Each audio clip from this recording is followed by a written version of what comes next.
सत साहिब सभी को राम राम। तो महाराज गरीबदास जी का जो जीवन चरित्र है उसको हम समझ रहे हैं, सुन रहे हैं, जिसमें कि अभी तक बताया कि किस प्रकार जो है उनके पिता बलराम जी ने तप किया, प्रभु से प्रश्न पूछे, उनका विवाह हुआ था, एक सिद्ध साधक आए, महात्मा आए, उन्होंने फिर उनके बारे में बताया कि जो आपके दामाद हैं इन्होंने कैसे तप किया, कैसे प्रभु को प्राप्त किया और इनको जो पुत्र होगा वो कैसे होगा, क्यों होगा और जो पुत्र है वो कौन होगा। तो ये सारी चीजें बताई।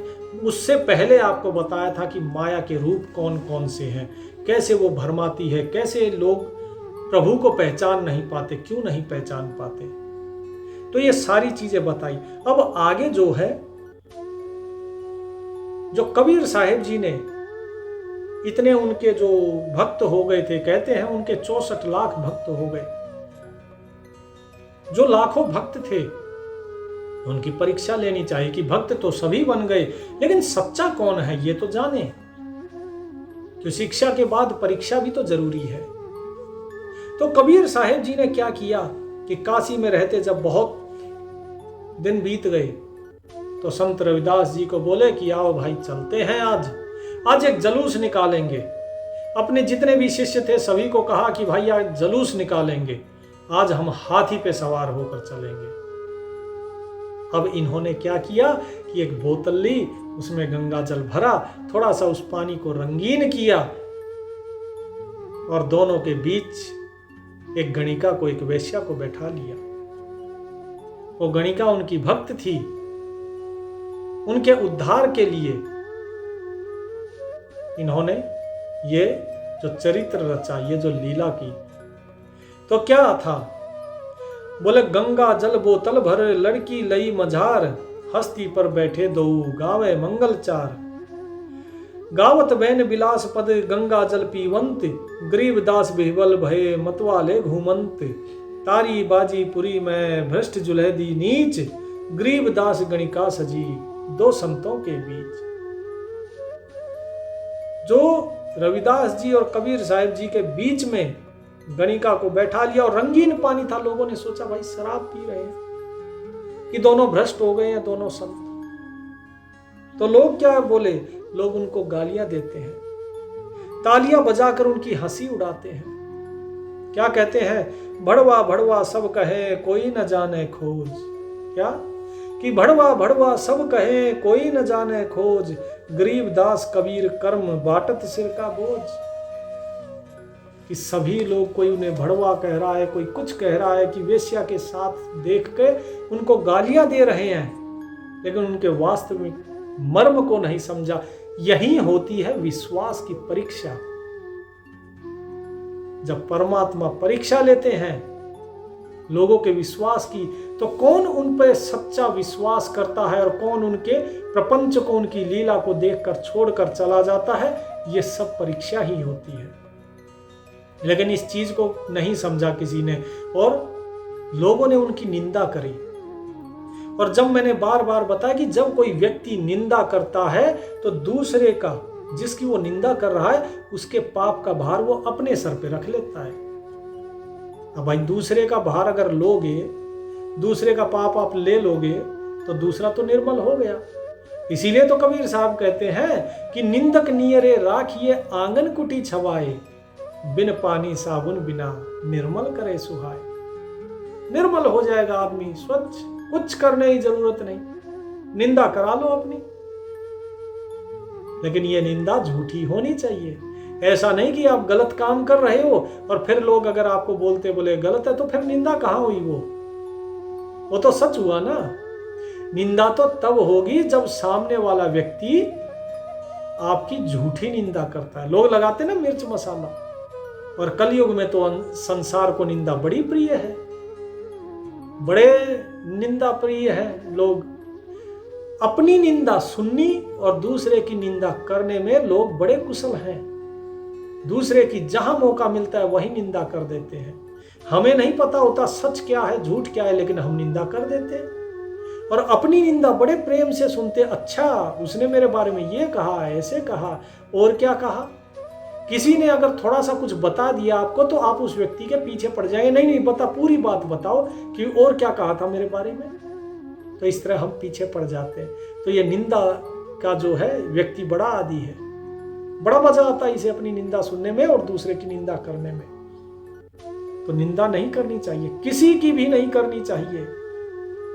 और यहां तो लोग जो है देखो निंदा कर रहे हैं। देखो गणिका संग लई कहते कौम 36, गरीबदास इस जुलहदी का दर्शन आन हदीस, कि भाई इस जुलाहे का दर्शन भी जो है उससे भी पाप लगता है, इसका दर्शन मत करो। ये तो जो है सारी जो 36 कौम थी सब जो है ऐसे ही गालियां दे रहे थे कि इसका तो दर्शन करना भी पाप है, ये भक्ति से विमुख हो गया। क्या कहते हैं, संग लिए रे दास हरि जन होदे जब बैठे बाजार सिधारे, बोतल नीर कबीर पिलावत बहबल रूप भय मतवारे, ढोलक ताल मृदंग बजावत काशी के लोग निहारत सारे, चित भंग भयो तिनका क्षण भीतर आपस में यह शब्द उचारे। क्या कहा कि भाई रैदास जी को और कबीर साहब जी को देखकर जितने उनके संत थे, जितने उनके चेले थे, सब जो है निंदा करके वहां से दूर जाने लगे। बोला भाई नहीं, ये तो भ्रष्ट हो गए हैं। और जब उन्होंने निंदा करी तो बाकी जो लोग देख रहे थे काशी के, वो सब जो है वो सब निंदा करने लग गए कि भाई ये लोग अगर कह रहे हैं तो फिर तो सही में गलत है। 64 लाख गारत गए, इसीलिए बोला गया कि 64 लाख लोग उस दिन डूब गए। ठीक है, अब घर घर निंदा होत है, बोले वचन कठोर, सब उपदेशी फिर गए, मचा शहर में शोर, कि जितने उपदेशी थे, जितने उनके साथ में उनके ज्ञान का उपदेश करते थे, वे सब फिर गए कि ना भैया ये तो गए, भ्रष्ट हो गए, ये तो उनकी ये लीला कोई समझ नहीं पाया। क्या कहते हैं, मान रहे जिनको सिद्ध साधक, मान रहे जिनको मति धीरा, भ्रष्ट भये दो देखिए जाकर, काम किलोल में लंपट कीरा, मारो ही मार पुकार करें सब देने लगे चहुओर से पीरा, जात कुजाति से भक्ति न होवत डूब गए रे दास कबीरा। कि भाई जिनको सिद्ध साधक भी जिनको बोलते थे अरे ये तो बड़े धीर वीर ज्ञानी हैं, ये हमसे भी बड़े सिद्ध हैं, साधक हैं, आज देखिए वही डूब गए दोनों। काम क्रीड़ा में ऐसे डूबे कि गणिका को संग लेके सरेआम बाजार में हाथी पे बैठकर घूम रहे हैं। सब बोलते हैं, बोले मारो इनको, ये तो जो है भ्रष्ट हो गए, इन्होंने हमारा भी दीन भ्रष्ट कर दिया। चारों ओर यही शोर लगा हुआ था कि भाई देखो ये जात से गिर गए हैं, ये कि जात कुजाति से भक्ति न होवत, कि नीची जात नीचे कुल वाला व्यक्ति उत्तम भक्ति नहीं कर सकता है। इसीलिए ये रैदास और कबीर बोले दोनों डूब गए। क्यों? एक जुलाहा है, एक चमार है, बोले दोनों ही डूब गए। इस प्रकार की बातें लोग कर रहे हैं। अब सब चले गए छोड़ छोड़ के, शिष्य समूचे फिर गए, दोय रहे रणधीर, अर्जुन सर्जुन ना डिगे पूरे मति के धीर, सतगुरु शरणा छोड़कर पलटे परे भव माही, दिगमतिया भर मत फिरे तिन्हें ठिकाना नाही। सब चले गए, लेकिन जो अर्जुन सर्जुन थे वे नहीं गए, वो सतगुरु के पास रह गए, वो परीक्षा में सफल हो गए। तो वे सदा ही जन्म मरण के चक्र में भटकते रहते। अगर वो भी चले जाते जैसे बाकी लोग छोड़कर चले गए, वो जन्म मरण के चक्र में फंस गए, क्योंकि विश्वास टूट गया। और वो जो टूट जाए वो विश्वास ही कैसा, जो एक छोटी सी परीक्षा में टूट जाए। तो प्रभु तो परीक्षा लेते हैं आपके विश्वास की, आपके प्रेम की, आपकी भक्ति की। ये साधक के ऊपर है कि वो पार होता है कि नहीं, वो खरा है या खोटा है, ये तो परीक्षा से ही पता लगेगा। और इस परीक्षा में नकल मार के तो पास नहीं हुआ जा सकता, क्योंकि ये लिखने की परीक्षा नहीं है, ये बोलने की परीक्षा नहीं है, ये परीक्षा है आपके हृदय के भाव की। उसमें विश्वास कितना है, दृढ़ता कितनी है, दास भाव कितना है, ये सब कुछ उसकी परीक्षा है। लेकिन जब कबीर साहब और रविदास जी दोनों जब उतरते हैं हाथी से, तो जो वेश्या थी उसके चौक में आते हैं, तब इनका जो मन है वो पतित हो गया। तब इनके मन में ग्लानि आई कि ठीक है, परीक्षा ली, अच्छा है, बढ़िया है, शायद प्रभु परीक्षा ले रहे होंगे, लेकिन इसके चौक में जाने की क्या जरूरत है। तब उन्होंने कहा, गरीब चिंडाली के चौक में सतगुरु बैठे जाए, 64 लाख गारत गए, 2 रहे सतगुरु पाए। तो 64 लाख लोग उस दिन डूब गए, जन्म मरण के चक्र में फंस गए, वे फेल हो गए परीक्षा में, केवल 2 बचे। और वो 2 भी क्या बोले? बोले गरीब अर्जुन सर्जुन ठाही रे सतगुरु की प्रतीत। सतगुरु से प्रेम के कारण वे वहां पर रह गए, लेकिन क्या बोले? सतगुरु यहां न बैठिए, ये द्वारा है नीच, कि प्रभु यहां मत बैठो, क्योंकि ये द्वार जो है ये नीच द्वार है, ये एक वेश्या का द्वार है, इनके जो चौक में यहां मत बैठिए आप। तो क्या बोले कबीर साहब? बोले कि भाई हम तो आत्मरूप हैं, और जो आत्मरूप है वो तो सर्वव्यापक है। ऐसा नहीं है कि मैं सिर्फ यहां पे हूं, मैं तो हर जगह हूं, सर्वत्र हूं। तो क्या बोले? बोले गरीब ऊंच नीच में हम रहे, हाड चाम की देह, अर्जुन सर्जुन समझियो, रखियो शब्द संदेह। कबीर साहब जी ने उनको कहा कि हम तो आत्म रूप से सर्वव्यापक हैं भाई, तुम चाहते हो हम यहां ना बैठे? तो आत्मा तो हर ऊंचे और नीचे इन सब के अंदर है, आत्मा तो ऊंच नीच से परे है। ये जो ऊंच नीच है ये तो इस शरीर का, इस चमड़ी का धर्म है ना, ये ऊंचा है नीचा है। जैसा व्यक्ति कर्म करता है उसके हिसाब से वो ऊंचा नीचा होता है। शरीर सबका एक जैसा और आत्मा सभी के पास एक जैसी, और आत्मा सबकी एक, जो आत्म रूप है वही हम है, और हम सर्वत्र हैं। तो क्या ऊंचा और क्या नीचा?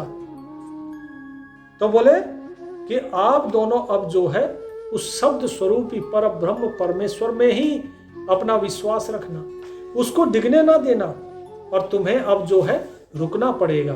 तुम्हारी जो मुक्ति हो रही थी उसमें तुम फंस गए हो। तो इसलिए साहिब जो है कहते हैं कि निराकार निर्बंध ईश्वर में प्रीत रखने से ही प्राणियों का कल्याण हो सकता है। तो प्रश्न पूछा था ना कि लोगों का कल्याण, उनकी मुक्ति कैसे होती है? तो कबीर साहब ने यहां पर उस प्रश्न का जवाब दिया था कि निराकार निर्बंध ईश्वर में प्रीति रखने से ही प्राणियों का कल्याण हो सकता है। तो इसीलिए तुम भी उसी ईश्वर में प्रीति रखो। जो 6 प्रश्न बलराम जी ने जो पूछे थे परमात्मा से, उनके उत्तर यहां दिए जा रहे हैं। अब तो एक एक करके पहले बताया कि जो है सतगुरु और जो अवतार है वे क्यों आते, पूछा था ना कि संसार के अंदर जीवों का कल्याण किस प्रकार होगा, वो अभी बता दिया। परमात्मा पर विश्वास करने से, उस पर प्रेम करने से, और किसका भजन करने से? निराकार निर्बंध ईश्वर का, उसी से प्रीत रखने से ही प्राणियों का कल्याण होगा। इसलिए तुम भी उसी में प्रीति रखो। और क्यों आते हैं? अवतार ग्रहण का प्रयोजन क्या है? कि जो व्यक्ति जिस प्रकार की इष्ट सिद्धि रखता है, अर्थात जैसी इच्छा प्रभु के प्रति रखता है, उसे उसी भाव में हम मिलते हैं। रामायण भी तो यही कहती है, रामायण में भी तो यही चीज है, जाकी रही भावना जैसी प्रभु मूरत देखी तिन तेसी। जिसकी जैसी भावना होती है प्रभु को वैसे ही देखता है व्यक्ति। भावना अच्छी तो प्रभु का दर्शन है, लेकिन भावना संसारी है तो उस प्रभु के रूप में, नाम में, उसमें भी उसे एक साधारण मनुष्य दिखाई देता है। तो इसीलिए कहा जाता है कि परमात्मा घट घट में है, सब घट मेरे साइया, सुनी सेज न कोई, बलिहारी वा घट की जा घट प्रगट होई। अब इसके बाद जो है आगे और भी चीजें बताएंगे। तो अब इसमें कबीर साहिब जी ने जब उनको कहा कि भाई ऐसे ऐसे बात है, तो तुम परमात्मा से प्रीत रखो। अब इनको ये तो समझ में आ गया अर्जुन सर्जुन को कि भाई हमारा जो है ना, हम मुक्ति से पीछे हट गए थोड़े से। तो उनके मन में बड़ी ग्लानि हुई, बड़ा दुख हुआ, और वो हाथ जोड़कर उनके चरणों में गिर पड़े और उनसे पूछा, अर्जुन सर्जुन बूझहि चरण नवावे शीस, भेख लिए उल्टे फिरे कब होवे बख्शीस। कि प्रभु अब ये तो बता दीजिए कि हमारा उद्धार कैसे होगा, और जो ये लोग वापस चले गए आपकी निंदा करके, क्या इनका उद्धार नहीं होगा? क्या ये कभी पार नहीं हो पाएंगे? अब तो साहिब बताते हैं, क्या कहते हैं, सतगुरु नाम की ओट लई जिन, क्या सतगुरु नाम की ओट लई जिन, जात गिने सब सतगुरु अंसा, उलट परे भव भीतर जो नर कुतर्क रूप भई जिन मनसा, नाम को अंकुर बीज रहो उर पार कहो कब होवेंगे हंसा, हे करुणा निधि जगत उजागर रूप धरो कहो मेटियो संसा। क्या बोले कि सतगुरु नाम की जिसने ओट लेके रखी हुई है, जो उसके सहारे पे है, वो तो आपका ही अंश है। तो उनकी बुद्धि में भी कुतर्क रूपी दोष अगर आ गया, आप आत्म रूप से सब जगह हो, सबके अंदर आप ही हो, तो वो आप ही का तो अंश है। लेकिन उनकी बुद्धि में अगर कुतर्क आ गया, कुछ गलत बात आ गई और आपसे वो विमुख होकर चले गए और संसार चक्र में फंस गए हैं, तो भी उनके हृदय में आपके दिए हुए उपदेश का अंश तो रह गया ना। उसका बीज जो आपने डाल दिया नाम का, उसका अंकुर उनके मन में फूटा हुआ है, वो अंकुर तो है। तो क्या उस अंकुर के कारण उनका उद्धार नहीं होगा? क्या वो हमेशा भटकते रह जाएंगे? तो आप कृपा करके बताइए कि उद्धार कब होगा? हे दया के सागर, आपका यश इस संसार में सूर्य की किरणों के समान, प्रकाश के समान जगमगा रहा है। तो बताइए, कल्याण करने के लिए आप कहां अवतार लेंगे, किस रूप में आप आएंगे? तो ये बताकर हमारे मन का संशय दूर कीजिए। अब देखिए, जब भी कभी इस प्रकार भक्तों का कल्याण करने के लिए आते हैं सतगुरु या संत या अवतार, तो वो पहले बताते हैं। ऐसा नहीं है कि आ गए और बताया ही नहीं। देखिए, जब श्री राम शरीर छोड़ के जा रहे थे, तो उन्होंने हनुमान जी को पहले बताया और जामवंत जी को भी बताया कि भाई आप रहोगे अभी, और मैं कृष्ण रूप में फिर आऊंगा। पहले ही वो इस चीज को घोषित करके गए थे। और तब जो है जामवंती, जो जामवंत जी की पुत्री थी, उसके साथ श्री कृष्ण ने विवाह किया था। और हनुमान जी जो थे, उनको उन्होंने दर्शन दिए थे श्री कृष्ण के रूप में। और हनुमान जी जो है अर्जुन की जो पताका थी, रथ की जो ध्वज था, उस पर विराजमान थे।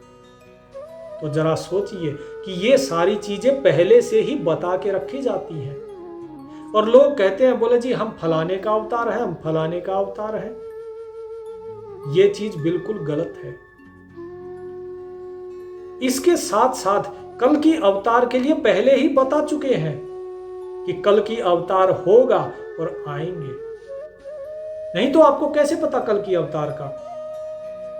हर पुराण में, हर जगह ये सब कुछ लिखा हुआ है, क्योंकि ये सारी चीजें पहले से निश्चित की हुई है कि आएंगे। तो सतगुरु देव भी यहां पे बता रहे हैं, कबीर साहब, परमात्मा क्या कहते हैं कि भाई हम आएंगे।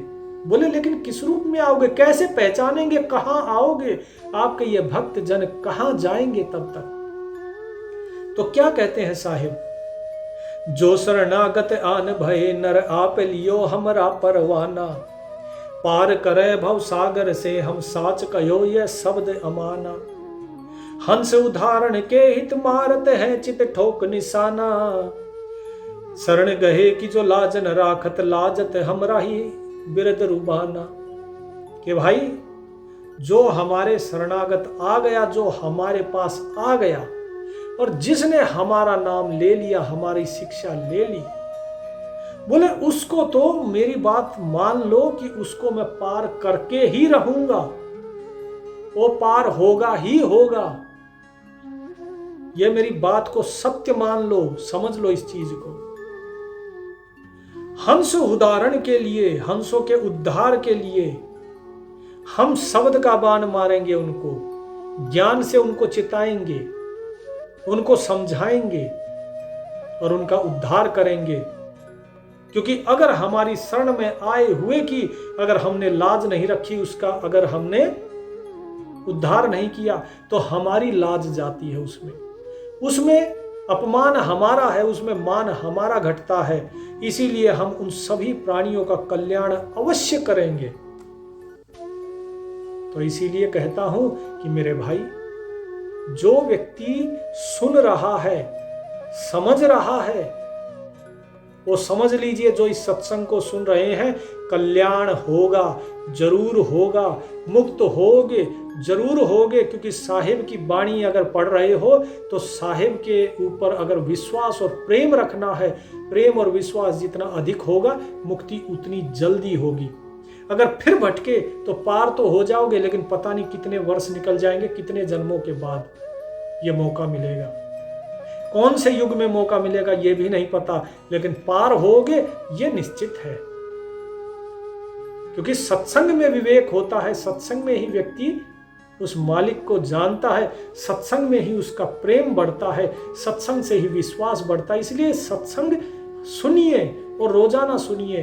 वो परमात्मा बार बार अपनी कलाओं को इस संसार में भेजता है आपके उद्धार के लिए। अपनी अलग अलग कलाओं के साथ अवतरित होता है, कहीं ज्ञान रूप में है, कहीं योग रूप में है, कहीं दीनदयाल रूप में, हर जगह वो है, संतों के रूप में, सतगुरु के रूप में, अवतारों के रूप में, वो कहीं ना कहीं है, लोगों का उद्धार कर रहा है, बस हम नहीं जानते। इसे केवल वो ही जान पाता है जिसके उतने उत्तम कर्म होते हैं, नहीं तो हर व्यक्ति केवल आवरण और विक्षेप इन दोनों में फंस कर रह जाता है। संसारी नहीं जान सकता इस चीज को। तो जो मूर्ति पूजा में लगे हैं वे तो किसी गिनती में है ही नहीं, वो मुक्ति की गिनती में है ही नहीं। मुक्ति की गिनती में केवल वही है जो निर्गुण की तरफ चल दिया। आगे सवैये गेंद उछाल का जब मैं प्रकरण लूंगा तो उसमें आपको पता लगेगा कि ध्रुव प्रहलाद भी वहां तक नहीं पहुंच पाए, जो सतगुरु का लोक है वहां तक नहीं पहुंच पाए, वो भी इतने बड़े भक्त होकर भी नहीं पहुंच पाए। तो ये सब अलग अलग जगह पहुंचे हैं, कहां पहुंचे, कैसे पहुंचे, वो सब कभी बाद में। अभी तो जो साहिब ने कहा कि मैं उद्धार करूंगा और कैसे करूंगा, किस रूप में आऊंगा, कहां आऊंगा, कैसे जानोगे मुझे, वो सारी चीज हम अगले भाग में जानेंगे। सच साहिब।